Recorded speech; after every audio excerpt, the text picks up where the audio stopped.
যারা ব্যালট ট্যালট বানাবার নিয়ত করছেন তওবা করে ফেলেন। তিল বানাবার যারা নিয়ত করছেন তারা তওবা করে ফেলেন।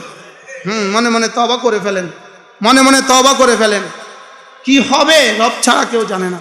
বন্ধু 12 তারিখের খুশি শেষ কথা নয়। কাকে কাকে আঘাত করার জন্য মানসিকভাবে রেডি হয়েছেন তৈরি থাকেন। আমাদের সরকারও ইনশাআল্লাহ এবার বুঝাবে নির্বাচন কাকে বলে, কি ঐক্য প্রথা। আমরা আশা করছি আমাদের সরকারের কাছে, এটাই আশা করছি। কি আপনারা কি আশা করেন? ইনশাআল্লাহ বলেন না ইনশাআল্লাহ।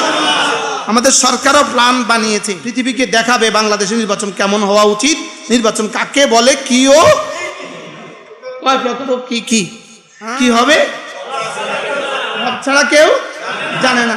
কারণ গত গত গত নির্বাচনের জুতোর মালা এবার এদেরকে কিছুটা সবক দিয়েছে, দিছে না দিছে না? আল্লাহ আমাদের সবাইকে বুঝ দান করেন। এজন্য কল্যাণকর রাষ্ট্র না না না না না না, ইসলামী রাষ্ট্র, সেখানে কল্যাণ অবধারিত। ইনসাফের রাষ্ট্র না না, ইসলামী রাষ্ট্র ইনসাফ অবধারিত। কি সাম্য আর সৌম্যের রাষ্ট্র না না, এটা ইসলাম দাও সাম্য অবধারিত। সাম্য কি অবধারিত। ইসলাম শব্দ বলতে ভয় হচ্ছে কেন? আমাদের ইসলাম শব্দ বলতে ভয় হয় কেন? সবাই যেন ইসলাম শব্দ বলতে একটু ভয় ভয় পায়।